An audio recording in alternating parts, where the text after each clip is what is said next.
He finally managed to pull the old man NPC along. The old man cursed about his damaged carriage, while he calmly apologized and said that because he was the owner of the martial fortune space, he could only ask him to lead the way. Passing through remnants left by monsters along the road, the old man felt reassured by that remark and compared he as more courteous than the blue-haired martialist. Then he said to follow the spatter marks and they would reach the trial. They arrived at a flat expanse with a hazy white mountain range ahead. He noticed the tracks vanished here, which made him start to feel uneasy. No one expected the old man to have his own scheme. He chuckled inwardly, thinking he was too naive and would forever be lost in martial fortune space. At that moment he grew suspicious, looked up and thought that if there were no traces on the ground, up above he saw a large bird circling and blocking the light.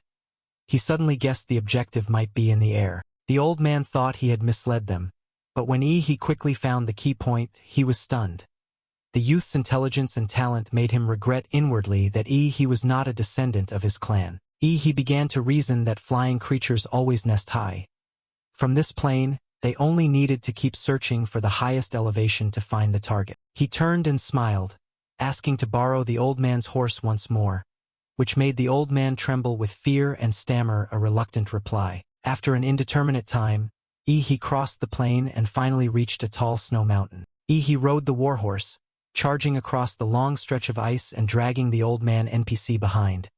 He kept yanking the reins so the horse ran at full speed. Suddenly, the horse's gaze grew tense and unusually sharp. The horse abruptly stopped, reared on its front legs and neighed loudly, throwing both riders backward as they crashed onto the cold ice. The old man NPC landed face down, while he managed to keep his balance. He realized the horse had sensed danger, indicating they had arrived at the place they sought. From the snow mountain came a dragon's roar.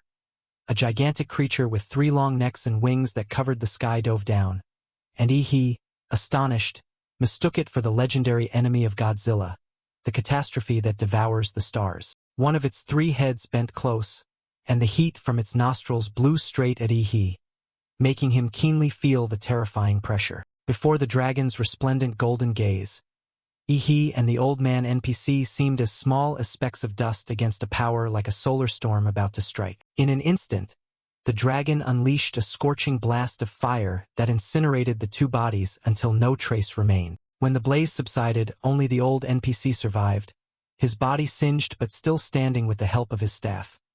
He coldly declared they had found the right spot, but a mortal like he was merely dust consumed by the wrathful fire, whereas he, with the privileges of a space master, would not die. He lifted his head to adjust his hat, the corner of his mouth curling into a contemptuous smile as he sneered with pity.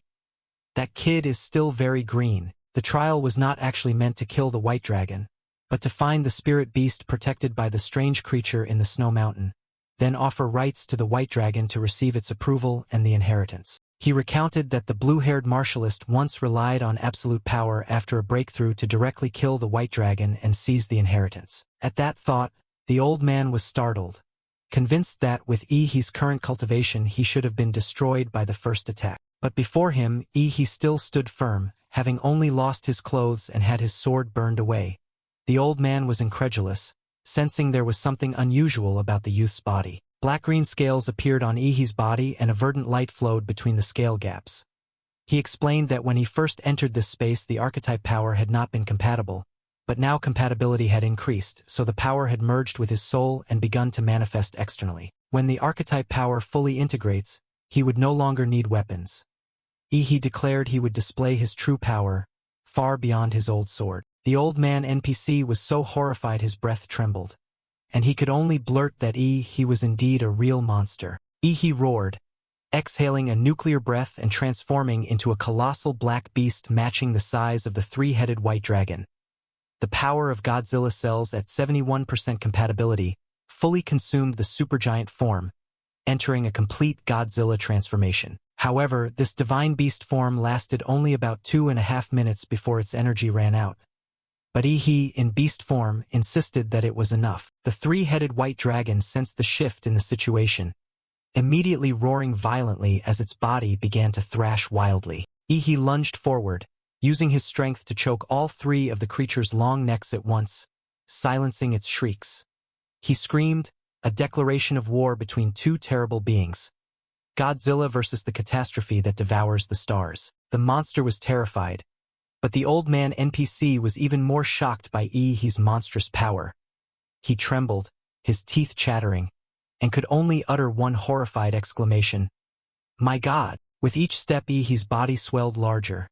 The ground shook and boulders shattered, so violently that the old man NPC was bounced up like a ball by the intense force. The three-headed white dragon was dragged along heavily, unable to resist, only able to let out pitiful wails. He slammed the beast straight into the snow mountain wall, cracking the rock and sending dust flying.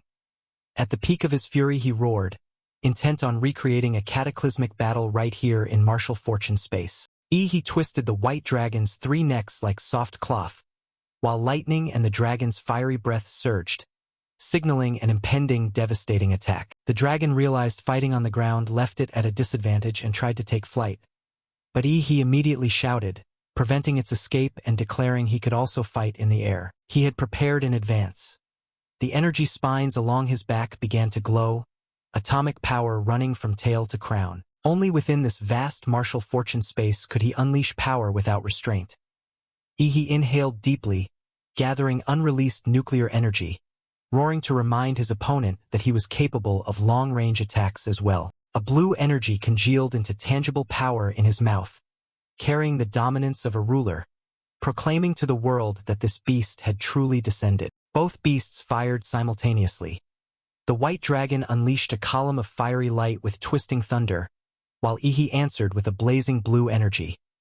Their strikes collided to form a dark red energy sphere that swelled and then detonated, releasing force that engulfed the entire space.